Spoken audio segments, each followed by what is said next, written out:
Boa noite a todos. Sejam todos bem-vindos com a graça de nosso Senhor Jesus Cristo. Hoje nós temos a Jane para fazer a palestra, né? Mas ela, pelo fato dela lá estar trabalhando, então ela chega um pouquinho mais tarde. Mas nós vamos aqui, né? Trabalhando, levando o trabalho para frente, e neste momento nós vamos harmonizar os nossos pensamentos, a nossa alma, nossos corações, movendo o nosso pensamento a Jesus e conversando com Ele. Mestre amado, nós estamos aqui nesta casa, nós viemos hoje aqui nesta casa à tua procura, mas nós sabemos que tu nunca estás longe de nós. Está sempre perto de nós, mas aqui, nesta casa rodeada por amigos espirituais, mentores amigos que faz parte dos trabalhadores desta casa, trabalhadores espirituais, eles nos retemperam as nossas energias, nos dá força, nos coloca harmonia em nossos corações, ameniza nossos pensamentos, afasta os nossos medos, as nossas angústias. Então nós somos agradecidos, Senhor, por termos o privilégio de estarmos nesta casa, de termos esta casa para que nós, todas as vezes que nós precisarmos, nós estaremos aqui. E nós sabemos que a companhia dos amigos espirituais estarão sempre conosco, nos amparando e nos direcionando nos caminhos da luz, aquela luz que nunca perece, Senhor. E aquele que está na luz de Jesus nunca perde o rumo do caminho. Então é isso, por isso que nós estamos aqui, Senhor, procurando uma vez mais ouvirmos do Teu Evangelho as nuances para a nossa trajetória, que às vezes se torna tão difícil, mas nós temos fé, nós acreditamos que esse Deus, esse Pai amoroso, Ele está olhando por nós, e Jesus está sempre nos amparando. Então, nestes momentos em que nós encontramos todos aqui, harmonizando-nos um com os outros, com o nosso companheiro do lado, sabendo que ele também é um dos nossos irmãos, que aqui veio procurar o alento para a sua caminhada. Então nós dissemos: ser conosco, Jesus, ser conosco, Senhor. Ampara-nos nos momentos em que nós mais precisarmos, nos momentos em que a fraqueza, o desânimo, aberar-nos de nós recorremos a Ti. E nós vamos dizer: ser conosco, Jesus. Ó Deus Pai de misericórdia, ampara-nos nos momentos mais difíceis, porque nós estamos precisando, o mundo está precisando do amparo do Pai.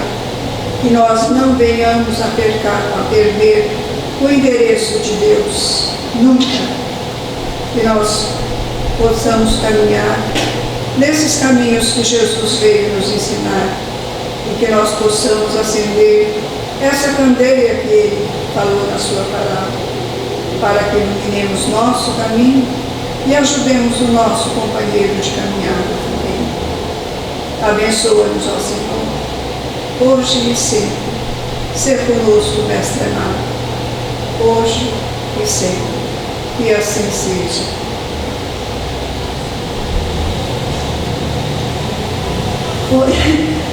Hoje a palestra está a cargo da nossa irmã Jane, né? Até eu ia ler um trechinho ali, esperando a chegada dela, mas a surpresa foi grandiosa de repente, e ela está aqui. Então, os momentos são dela, ela vai nos deliciar com essas palestras maravilhosas que ela traz para nós. Seja bem-vinda, amiga. Queridos amigos e irmãos, muita paz a todos. Sempre é uma honra podemos estar aqui, gratos pelas palavras delicadas aqui da nossa vida. Então, gente, mês de dezembro, nossa, o mundo se enganando, por toda parte vemos os enfeites, os presépios, a luz, e nós nos perguntamos se estamos engalanando a nós mesmos dentro do nosso coração. Nós vemos na questão 132 do Livro dos Espíritos, Allan Kardec perguntando aos espíritos qual é a finalidade da encarnação. Eles respondem que ela nos é imposta por Deus com a finalidade da nossa evolução. Para uns seria uma expiação, para outros missão. E nessa época do ano, quando o maior de todos os missionários é lembrado na Terra, e que tantas vezes a paz se faz mais intensa no mundo, precisamos estar com Jesus. Deveria ser dezembro todos os dias. E na verdade, dezembro é uma data que nos foi colocada pelos cristãos primitivos, uma tentativa de diminuir as festividades pagãs que eram tão intensas na época, justo nessa época, o carnaval das antiguidades, né? E aí nós lembramos o nosso Senhor, quando Ele nos disse: vinde a mim todos vós, que vos encontrais aflitos e sobrecarregados, que eu darei descanso para as vossas almas, pois meu jugo é suave, meu fardo é leve. E aí nós vamos lá no Cristo Consolador, na recordação dessas palavras dadas a nós pelo Espírito da Verdade, quando Ele nos diz: eu sou o grande médico das almas, os fracos, os enfermos, são meus filhos prediletos, e venho salvá-los. Vinde, pois, novamente a mim. Então, vamos recordar um pouquinho. Para aqueles que já conhecem, quase todos conhecem, pedimos a paciência, porque precisamos lembrar Jesus todos os dias. Vamos fazer uma rememoração desse ser que nos convida para segui-lo. Eu sou o bom pastor, eu sou a luz do mundo. Eu, antes que Abraão o fosse, já o era. E aí nós vamos lá no livro A Caminho da Luz e vemos Emmanuel, através da psicografia de Chico Xavier, a nos dizer que Jesus, desde o início, desde que chegou à Terra, se revelou tal qual Ele era desde o princípio, com toda a sua grandeza. Então, vamos lá lembrar a profecia de Isaías que veio antes dele, e ele cumpriu integralmente. Por isso, quando Estevão estava abrigado na casa do caminho, sob os cuidados de Simão Pedro, e ele lhe falou do Messias e contou a história de Jesus, ele não teve dúvidas. E quando Pedro lhe deu os pergaminhos de Mateus, para que ele pudesse ler mais ainda profundamente, ele teve tão plena convicção de que Jesus era o Messias que deu sua vida a ele. E aí nós vemos nessa profecia a nos dizer: levantar-se-á qual arbusto verde, vivendo na ingratidão de um solo árido, onde não haverá graça e nem beleza. Carregado de opróbrios, todos lhe voltarão a face. Coberto de ignomínias, não merecerá consideração. Presumireis ao vê-lo um homem vergando ao peso da cólera divina, mas são os nossos pecados que lhe produzirão chagas sanguinolentas, e as suas feridas hão de ser a nossa redenção. Somos um imenso rebanho desgarrado, e para reunir-nos no caminho de Deus, Ele sofrerá as nossas iniquidades. Humilhado, ferido, como uma ovelha será levado ao sacrifício, sem um gemido. Sua morte será conhecida como a de um criminoso, seu túmulo como de um ímpio, mas no momento em que for erguido, atrairá todos a si, e os interesses de Deus hão de prosperar em suas mãos.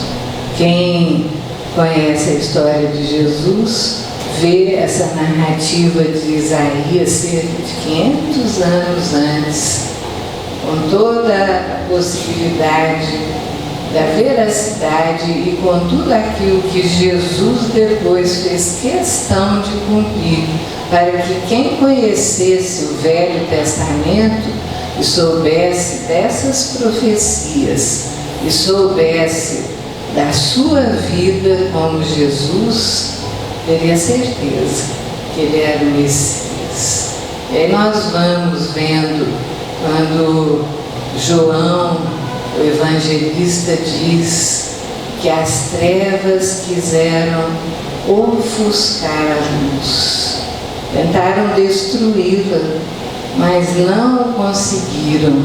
A luz venceu as trevas, a luz do mundo, que até hoje brilha como governador espiritual da terra, o nosso Senhor, que está no leme conduzindo o planeta, mesmo com as nossas preocupações intensas. Tudo que acontece está de acordo com a permissão divina. E Jesus está no leme, portanto, a embarcação terrena não está à deriva. E quando, naqueles tempos imemoriais, estava Zacarias no templo, vamos apenas recordar, coube a ele fazer naquele dia dentro do templo, que era costume, acender o incenso, fazer as orações. Estava ele sozinho ali no templo, quando ele viu à sua direita, ao lado do altar ali, um ser iluminado. Ele levou um susto, ele não estava acostumado com aquilo. E ele disse então àquele ser: não temas, Zacarias, tuas preces foram ouvidas. Tua esposa Isabel ficará grávida, tereis um filho, que será animado pelo espírito e força de Elias. Aí Zacarias duvidou naquele momento: como pode ser isso, se ela já é adiantada de idade? E eu também. Porque naquela época as pessoas casavam com 12, 14 anos. E se eles já eram casados havia algum tempo, muito tempo, nós deduzimos que Isabel deveria ter uma idade por volta dos 25 anos, era adiantada em anos, vai fazer tantos anos que eles tinham se casado. Hoje isso é criança, né? Nem é considerada adulta, ainda é adolescente, né? No mundo que nós vivemos hoje. E então Zacarias, naquele momento, ele duvidou, né? Mas como pode ser isso? Ela já é adiantada em anos. E aquele espírito que ele via, ele disse: eu sou Gabriel e assisto diante do Senhor. E para que não duvides de que para Deus nada é impossível, ficarás sem conseguir falar até o dia do nascimento do seu filho. Aí desapareceu Gabriel. Olha os relatos da comunicabilidade dos espíritos com o mundo corporal desde sempre, não é? Dentro tanto do Velho Testamento quanto do Novo. E aí Zacarias saiu do templo e que o povo preocupado já que estava demorando além do usual, ele saiu gesticulando, não conseguia falar. Pelejando para falar, não conseguia, teve que usar gestos. E o povo ali compreendeu que algo de extraordinário tinha acontecido, porque Zacarias estava mudo. E os meses se passaram. Alguns meses depois desse fato, estava em Nazaré uma jovenzinha chamada Maria, que havia desposado um varão de nome José.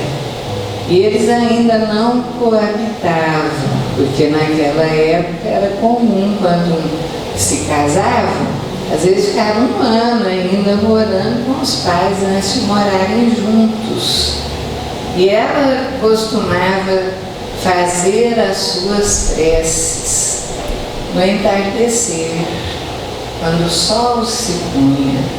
E naquele dia ela fez a sua prece e se deitou. Uma sonolência tomou conta dela. E ela se viu se desprendendo do seu corpo físico no momento de sono. E ao lado dela ali estava aquele mesmo espírito belíssimo que lhe disse: salve, ó agraciada, bendita és tu entre as mulheres, bendito o filho de teu ventre, Jesus. E ela ficou espantada, mas como que a ideia de que aquilo era imediato, como que isso pode se dar se eu não conheço o varão? E ele então lhe disse que ela seria envolvida pelo Altíssimo e reforçou que para Deus nada é impossível. Mas por que foi ele ali naquele momento? Ele provocou o desdobramento dela para lembrá-la do compromisso assumido antes de nascer, para dizer a ela que ela passaria todas as dores e ver se ela ainda assim renovava os seus votos, porque aquele que seria o Messias de Deus estava vindo, descia de mundo a mundo, adaptando do fluido cósmico universal de cada planeta os elementos necessários para o seu perispírito, porque ele descia das esferas mais lindas e sublimes e vinha para um mundo denso, pesado, difícil.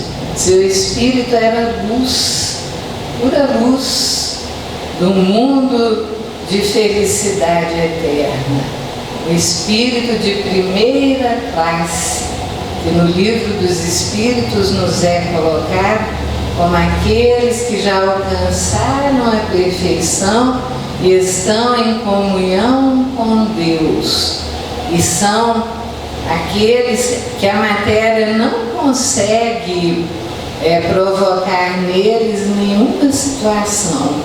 São superiores a tudo isso e têm como missão e tarefa ajudar na cocriação com Deus de mundos e ajudar os seus irmãos a evoluírem. Não necessitam de novas encarnações, porque já alcançaram a perfeição. E, no entanto, o Mestre Divino havia prometido àqueles espíritos sofridos que foram retirados ali de um planetinha pequenininho, regido por uma estrela chamada Capela. Como o nosso Sol é a nossa estrela, aquela era a estrela daquele planeta que não nos é nominado. Era um planeta de características semelhantes à Terra, na galáxia de Andrômeda, sobre o Sol, a luz, de Capela. E ali, naquele pequeno planeta que já alcançara a regeneração, estava sendo prejudicado por espíritos endurecidos, inteligentes, que ainda não entendiam o amor.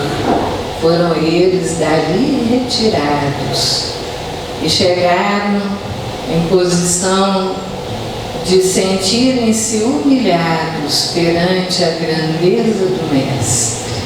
Mas ele, conhecendo o que se passa nos corações, prometeu a eles que um dia, quando o mundo pudesse de algum modo ouvir a sua mensagem de amor, viria pessoalmente, ajudando-os para que eles tivessem a força de ajudarem a evolução planetária, a serem no mundo de muita dor e sofrimento, com características completamente opostas àquele que deixaram. Mas à medida em que fossem progredindo, poderiam voltar para a sua casa. E ali estava ele descendo de mundo a mundo, adaptando o seu perispírito à densidade de cada mundo, até ter condições de adaptar o seu perispírito para a nossa própria terra. E ali, Gabriel conversava com Maria: o Messias está vindo, as dores lhe vararão a alma, porque todos os enviados para o amor sofreram nas mãos dos homens. E Maria nos dá uma lição extraordinária que cada um de nós deve se lembrar nas horas difíceis da nossa vida. Levantarmos o nosso pensamento, lembrarmos dessa jovenzinha, espírito maravilhoso, com afinidade com o Mestre, afinidade espiritual, escolhida a dedo, e diz ela: faça-se na serva a vontade do Senhor.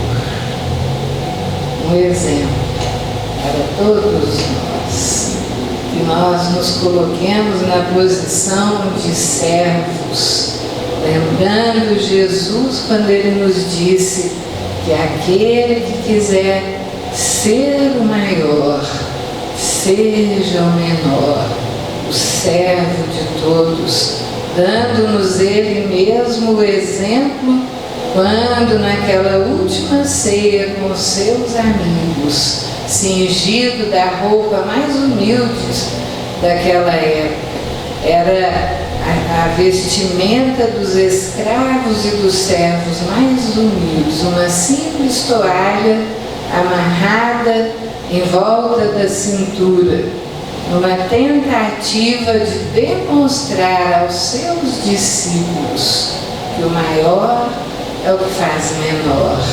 Ajoelhou-se primeiro diante de Pedro para lavar-lhe os pés. E Pedro imediatamente quis recusar: não, Senhor, porque me lavar os pés? O senhor não deve fazer isso. Na verdade, eles colocavam na posição de que quem tinha que fazê-lo era o próprio Pedro para ele, Jesus. Mas Jesus lhe disse: Pedro, se quiseres estar comigo e fazer parte do meu rebanho, permita-me isso. Ele falou: Senhor, não apenas os pés, mas as mãos, a cabeça, tudo que precisar. E cedeu. E Jesus fez isso de um por um, considerando que aquele que quiser ser maior, seja o menor. O mundo ainda tem dificuldades disso, ainda há disputas de poder, acreditando que o poder é a dominação sobre o outro, quando não existe dominação maior do que o próprio amor. É o amor que nos encaminha para o nosso crescimento. E ali Maria, tendo ouvido Gabriel, ela partiu em direção à cidadezinha onde morava sua prima Isabel, que ele notificara que já estava esperando um filho que já estava no 6º mês de gravidez. E quando Maria lá chega para visitar Isabel, Isabel sente o movimento no seu ventre e foi mediunizada pelo espírito do próprio filho. Olha que maravilha, não é? Nós vemos lá na história de Francisco de Assis, psicografada por João Nunes Maia, pelo espírito miramês, que Francisco, João, que voltava na sua grandeza, na sua evolução, ele mesmo presidiu todo o seu nascimento, toda a sua encarnação. E nós vemos ali aquele que Jesus disse ser o maior de todos, que era João Batista animado, por ele mesmo, o espírito de Elias que voltava. Elias tinha vivido 800 anos antes do Cristo, que era considerado dos maiores profetas de Israel. Ele mediunizou a própria mãe e a envolveu numa alegria, dizendo: aqui está a mãe do meu Senhor, meu espírito se felicita nesse momento, a mãe do meu Senhor. Olha que coisa linda. E aí nós vemos Maria contando a José, e José, na época, ficou perturbado. Como seria isso? E preocupado, porque eles ainda não moravam juntos, eu não queria que Maria ficasse com uma má fama, ele sabendo que isso não poderia ser verdade ainda, porque eles não moravam juntos, achou por bem se afastar, porque se ela ficasse contando naquela alegria que a dominara aos outros, ele não estava ali. Então eles iam deduzir que ela estava com uma espécie de confusão e que não estava esperando um filho. E ele então pensa em se afastar quando ele tem um sonho. É tão interessante como ele era guiado pelos sonhos. Aí nós ficamos pensando, não temos provas de nada disso, é apenas elucubração nossa. Quando José do Egito tinha vivido antes das tribos de Israel se unirem, formarem o reino de Israel, e vivia no Antigo Egito, ele conseguia decifrar os sonhos de todo mundo. E às vezes, dentro desses processos de estudos sobre as reencarnações, eles comentam que o espírito pode ter o mesmo nome. Quem sabe, né? Não sabemos, mas ele foi guiado nos sonhos tantas e tantas vezes. Os espíritos vieram em sonho e dizer que ele aceitasse Maria, porque o Messias estava a caminho e era obra de Deus, e ele então obedeceu. Ele sabia entender os seus sonhos, tinha aquela capacidade de ouvir os espíritos e atendê-los.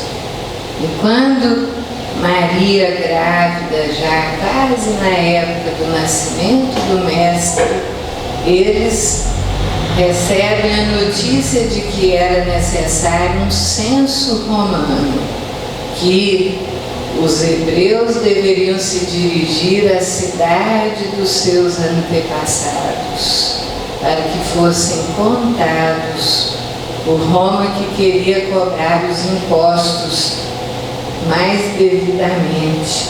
E José era da casa de Belém. Eles vão, todos conhecem as histórias. Naquele jumentinho estava Maria, amparada, levada por José. Nós sabemos, pelos estudos da época, que quem era paupérrimo andava a pé. Quem era da classe média andava de jumento, e quem era rico era a cavalo. Então, era mais ou menos a comparação com o nosso mundo contemporâneo, né? De pobre, classe média, classe rica. E José tinha dinheiro. E Maria estava no jumentinho. Então, eles não eram paupérrimos como nos fazem imaginar. Por que é que ele nasceu na estrebaria? É a grande primeira lição, diz Emmanuel, a sua grande primeira lição aos homens, a da simplicidade. Porque eles chegaram, José bateu de porta em porta nas pensões da época, todas estavam repletas. Não tinha. A última, Maria já estava sentindo o trabalho de parto, e a dona da pensão, a esposa do dono da pensão, ela percebeu, se condoeu, não tinha lugar. Mas eles, sabendo disso, o pessoal da cidade, haviam limpado os estábulos e estrebarias da periferia, deixaram tudo limpinho, para que alguém que ficasse desassistido pudesse se abrigar. E os animais estavam no campo. Não era frio na época, como nós vemos neve, era verão, era calor. Os animais estavam no campo, talvez outono, e os pastores cuidavam ali no campo, pastoreando. Se estivesse frio com neve, estariam todos dentro dos estábulos e estrebarias, protegidos. E Jesus nasceu naquela noite cálida, não de dezembro. Amélia Rodrigues, há muito tempo, numa psicografia de Divaldo, que nós não estamos mais conseguindo localizar onde foi que nós lemos, ela refere que foi numa noite de abril, não deu a data, mas aí abril, um mês interessante, foi o mês que foi lançado o Livro dos Espíritos, 18 de abril. E ali naquela noite memorável, os pastores no campo viram aquela luz maravilhosa se aproximando. Não era uma estrela não pensa, não sente. Kardec nos disse isso quando convidaram para ver o fenômeno das mesas girantes.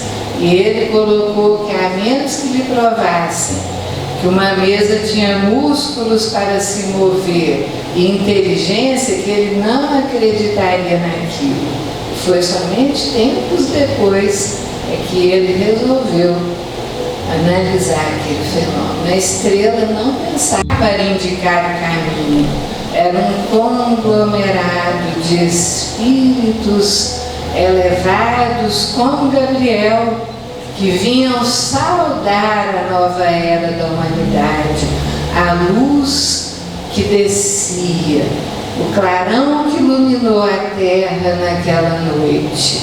E eles então, envolvendo os pastores, lhes disseram: glória a Deus nas alturas, paz na terra, boa vontade entre os homens. E a luz se deslocava. Eles ficaram maravilhados, encantados, porque ouviram um coral sublime e começaram a acompanhar a luz. E quando via que eles estavam ficando para trás, parava, aguardava, esperava, até levá-los aonde estava o bebê recém-nascido.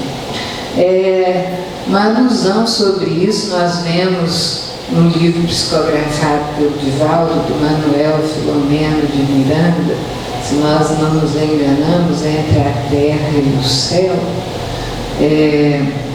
Quando ele comenta ali, Manuel Filomeno de Miranda, que o espírito de Policarpo, que foi um cristão magnífico, maravilhoso cristão, submetido a tudo que era tortura, já velhinho, na época das perseguições cristãs, eles não conseguiam matar o Policarpo. Punha na fogueira, o velhinho não morria, saía ileso, faziam de tudo, ficaram meses tentando matar o Policarpo, até que conseguiram, porque ele deve ter pedido a Jesus que parasse com aquilo. Um cristão maravilhoso, preocupado, diz Manuel Filomeno de Miranda, com os missionários do amor na terra, os enviados de Deus para melhorar o nosso planeta, estavam muitos fracassando, porque emergiam aqui, a matéria os obscurecia na mente, eles resolviam fazer as coisas do mundo e não as coisas de Deus. Muitos estavam falhando, voltando ao mundo espiritual, fracassados. E Policarpo então reúne espíritos ali da colônia Redenção, onde vive Manuel Filomeno de Miranda, voluntários, para que eles descessem em grupos e fossem visitar aqueles que estavam em dificuldades, em processos obsessivos graves, para ajudá-los a recordar. E aí, Manuel Filomeno de Miranda dá uma orientação interessante, que quando eles desciam nas caravanas para socorrerem os reencarnados com essa missão, nós aqui da Terra enxergávamos de um jeito que nós chamamos de estrela cadente, aquela luz que some, são eles vindo, e essa luz que não sumiu naquele dia, guiando os pastores, que se manteve, era aquele conglomerado de espíritos belíssimos que vinham saudar o Senhor. Poucos dias depois, cerca de 40 dias, a mulher tinha que ficar de resguardo. O filho primogênito mais velho do casal tinha que ser apresentado ao Templo de Jerusalém. E lá vão eles, Maria, José e o menino, depois dos dias em que a mulher tinha que ser purificada.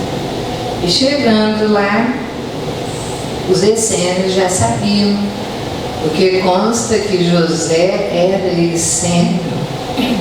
Já sabiam e estavam esperando. José de Arimateia, também ligado com os essênios, Ali estava Nicodemos, bem jovenzinho, com seus 18 anos, um promissor estudante, que seria mais tarde o grande doutor das letras, Rabi de Israel. Já estavam esperando. Maria sobe, levando o bebezinho nos braços, junto com José. E Nicodemos e José de Arimateia vêm ao seu encontro, na escadaria do templo. E Nicodemos estava tão emocionado, porque soube pelos essênios que era o Messias que estava chegando. E ele pediu permissão de segurar o bebê nos braços. E ele, quando segura Jesus, sente uma emoção e sente um bem-estar indizível. Na véspera, depois de anos de tentativas, seu professor, que lhe fazia emplastos numa úlcera que ele tinha dolorosa na região abdominal, havia lhe dito que convinha que desistisse, que ele deveria aprender a conviver com aquela lesão incurável, que fazia anos que eles tentavam. Ele, segurando o bebê, ele sentiu uma alegria. Quando ele devolveu o menino para a mãe, ele apalpou o local. Engraçado. Não sentia dor alguma? Aí ele levantou a túnica, não tinha lesão, tinha sido curado. O bebezinho estava demonstrando a superioridade moral que o caracterizava desde o início. Ele não conseguia ainda falar, porque os órgãos fonadores ainda não estavam amadurecidos, mas telepaticamente ele sabia, porque a matéria não consegue ser obstáculo para um espírito que já alcançou a união com Deus. E aí eles entraram no templo.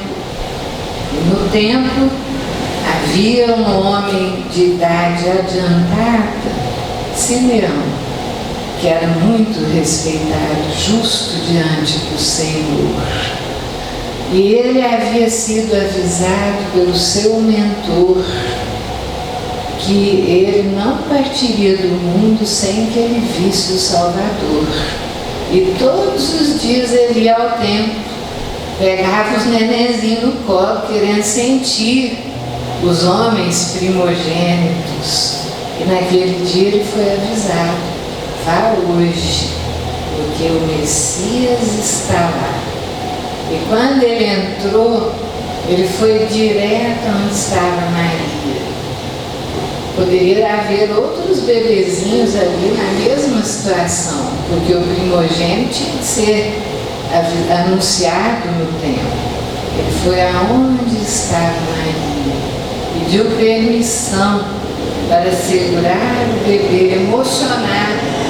Imagina a emoção que deve ter tomado conta diante daquela presença de puro amor, só amor. Ele pega aquele bebezinho que dormia placidamente e mentalmente ele conversa: ó Senhor, o Senhor podia ter sido neto de Herodes, ou neto do imperador romano, ou filho de algum ilustre senador romano. Foi nascer numa família anônima, mais simples, sem a grandeza, a riqueza e o poder do mundo, como o Senhor. E o Senhor vai conseguir implantar o seu reino de amor na terra. Naquele momento o bebezinho deu um suspiro, abriu os olhinhos e encostou a mãozinha no peito dele. E diz a Amélia Rodrigues, pela psicografia do Divaldo, que o bebezinho naquele momento estava lhe dando a resposta, e Simeão só percebeu isso depois da morte, que Jesus estava lhe dizendo que o seu reino seria implantado no coração dos homens. E foi isso que ele fez. Maria guardava tudo o que ela percebia, porque a profetisa Ana, uma viúva de muitos anos, não havia se casado novamente, e chegou naquele momento e lhe disse que uma espada lhe traspassaria no coração, a dor. Maria guardava tudo isso. E quando ela vai descendo de volta com José, a notícia já tinha se espalhado. A população já sabia que o Messias estava ali. E chegaram em massa. Eles não sabiam direito quem era, porque haviam outras crianças também levadas lá. Mas sabiam que o Messias estava ali. E o povo chegou de tal modo esperando que os soldados do templo tiveram que fazer um isolamento, uma fila de soldados, uma corrente para que eles não invadissem. E no meio daquele processo havia ali um leproso, um homem de cerca dos seus 30 anos de idade, que estava desesperado, porque ele tinha sido declarado estar leproso. Seu nome havia sido riscado do mundo dos vivos, foi degradado para o vale dos leprosos de Jerusalém.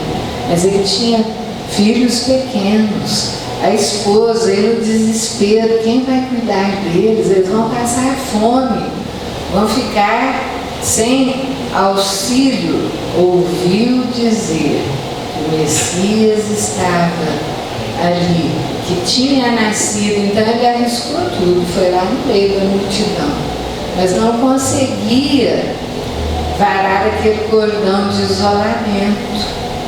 E quando Maria desce, levando o seu bebezinho com José, a mãozinha de Jesus, ao passar pelo leproso, escorregou por baixo da manta e se deu uma esticadinha na direção dele, e ele ficou curado.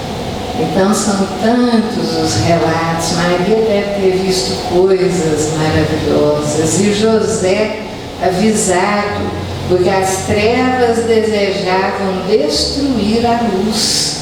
Ele foi avisado em sonhos que deveriam sair de Belém para salvar o menino, que fossem em direção ao Egito, e que ele seria avisado no Egito quando eles poderiam voltar. Foram quase 5 anos lá, orando no Egito, até que em sonhos ele foi avisado que eles poderiam voltar, porque Herodes não representava mais perigo para a criança. Mas em retornando, ele não quis voltar a Belém, onde as criancinhas tinham sido sacrificadas. Foram em direção a Nazaré, que era a terra de Maria. E ali ele foi crescendo em amor e sabedoria. Imagina que Maria presenciou. Quanta beleza, quanta inteligência, quanta sabedoria.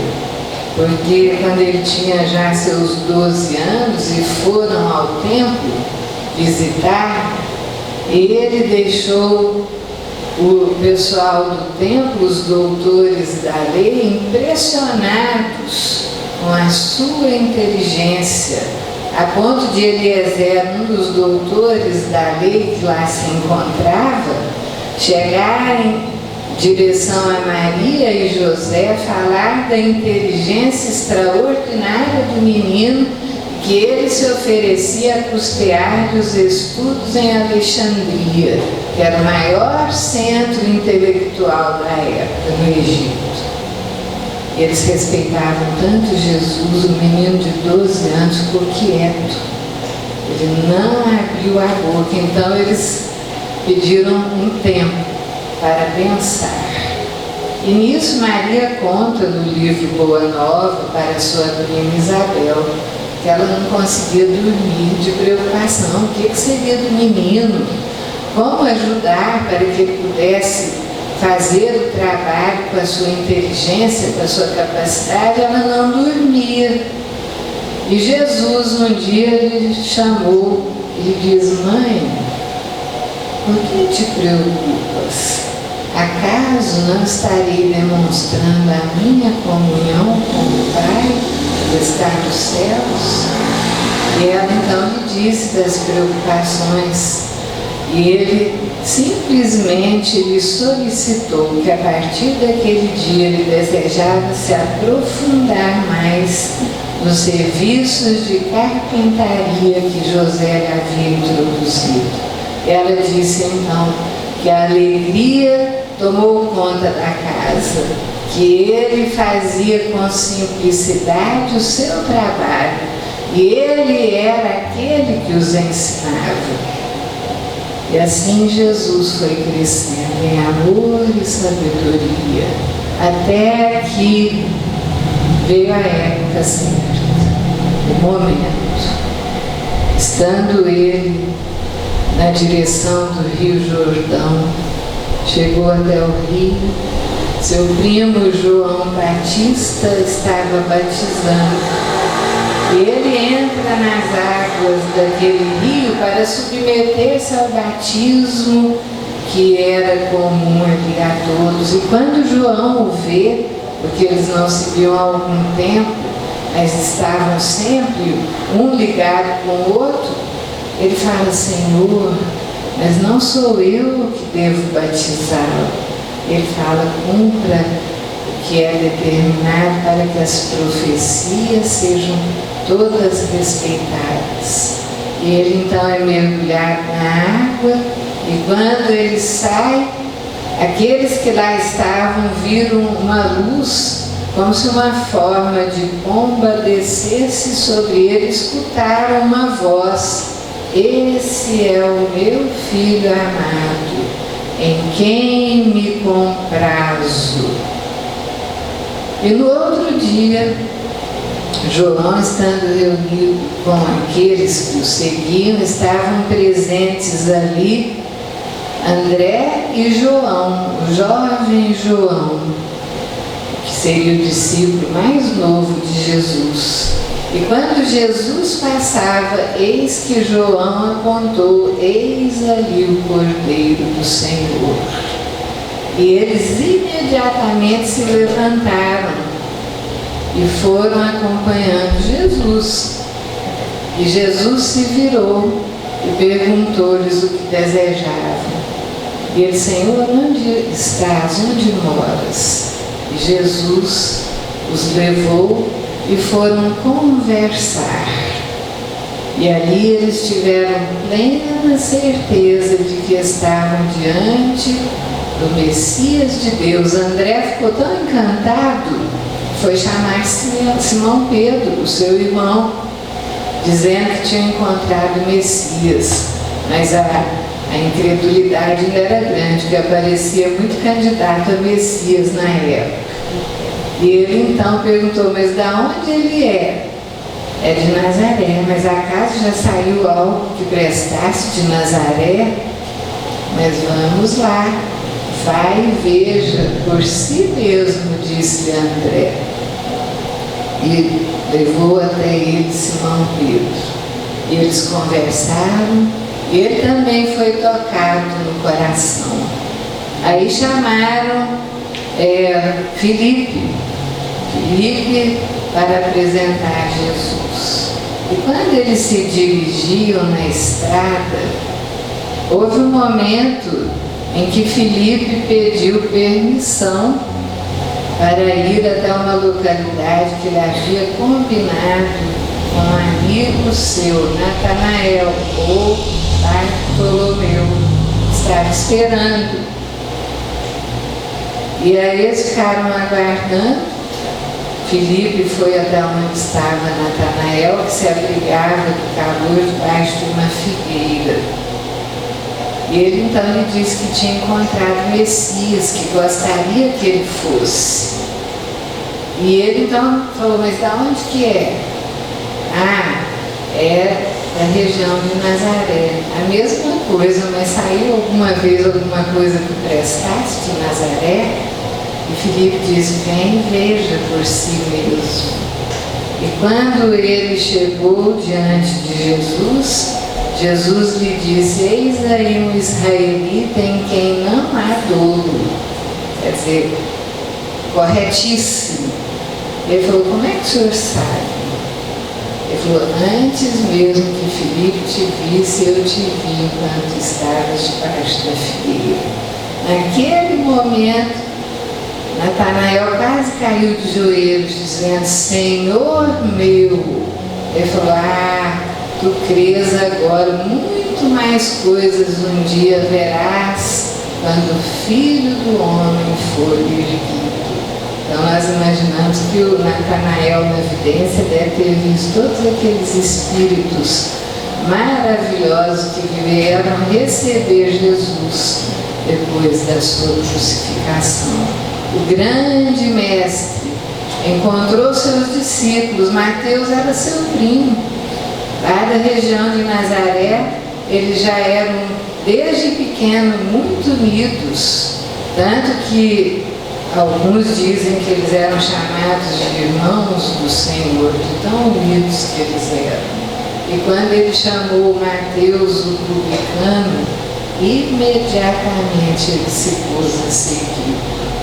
A gorduda era o mais instruído deles, o mais letrado, aquele que deixaria de primeira mão o seu evangelho narrando os acontecimentos. Jesus veio, a estrela de luz, de amor e de bondade, que nos deixou uma mensagem de esperança. Nossa, como diz João o Evangelista, se todos os feitos de Jesus fossem narrados, não haveria no mundo possibilidades de pergaminhos suficientes para contar tudo que ele fez. Poderíamos ficar umas 3 horas aqui falando de Jesus, o Mestre que nos deu a certeza da imortalidade, que curou, que tinha piedade dos sofrimentos humanos, mas que também orientou, a tua fé te curou.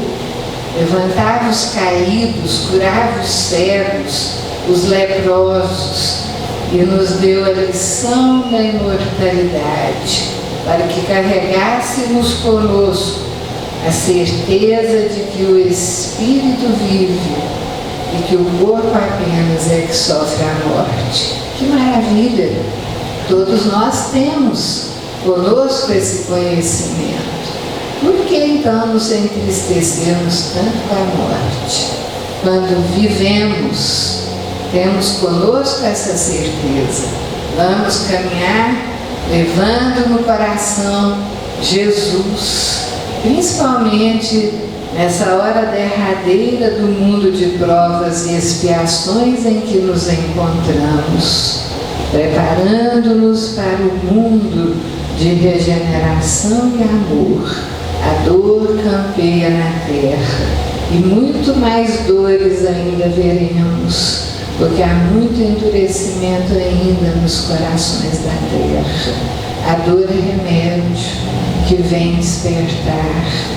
E enquanto nós estivermos palmilhando no mundo e a dor nos bater a porta, elevemos o nosso pensamento para esse Mestre de Nazaré e nos lembremos lá do Cristo Consolador, quando o Espírito nos diz que choremos sim, porque as lágrimas foram benditas, a dor foi bendita no jardim de Getsêmani, no Monte das Oliveiras, mas que nos alegremos Porque do mesmo modo que consolaram o Mestre, os Espíritos do Senhor virão enxugar nossas lágrimas.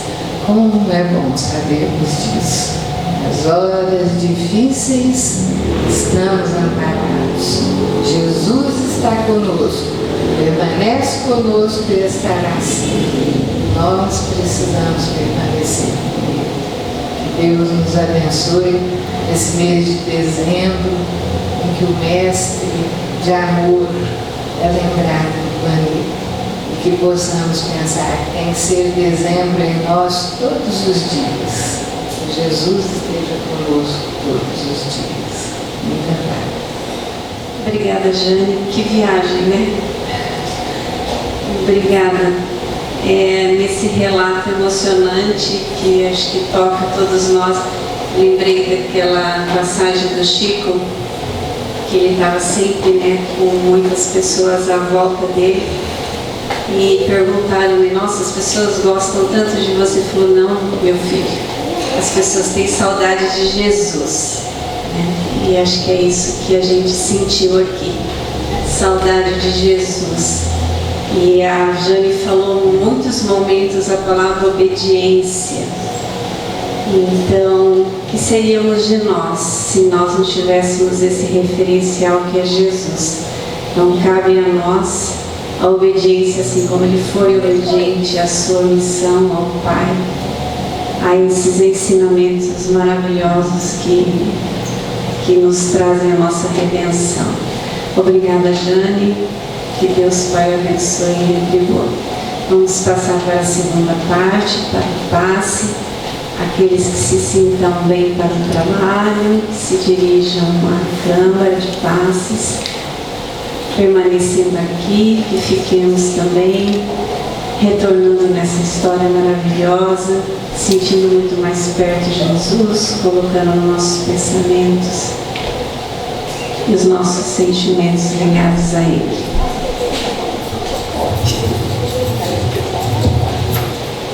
Esse amor que nos fortalece, que nos acompanhou sempre desde a nossa criação.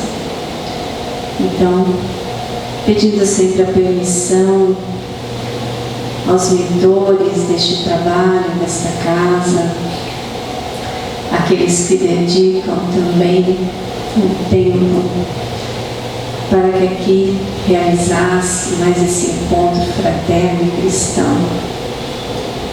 Que neste encerramento possamos, em nossos corações, deixar ali selada a mensagem para que tenhamos ela sempre pronta no nosso dia a dia, que faça nos lembrar sempre em nossas consciências dessa nossa trajetória de luz, da necessidade de mostrarmos a nossa luz, principalmente nesse momento tão difícil que passa o nosso planeta. Que possamos ser esse instrumento pacificador ao nosso redor, em nossos corações, para que essa caminhada seja mais fácil. Que Deus Pai ampare a cada um que aqui está, aos seus familiares, em nosso país, Pátria do Evangelho. Que nunca nos esqueçamos dos nossos compromissos assumidos, que tenhamos sempre em mente a necessidade de nos melhorarmos para melhorarmos o que está ao nosso redor. Que a paz esteja no coração de cada um, que ela possa se espalhar a todos com quem vocês estejam juntos. E assim, que tenhamos todos uma ótima semana, que as bênçãos se façam todos os dias de nossa existência. Graças a Deus, uma boa noite a todos, um bom retorno.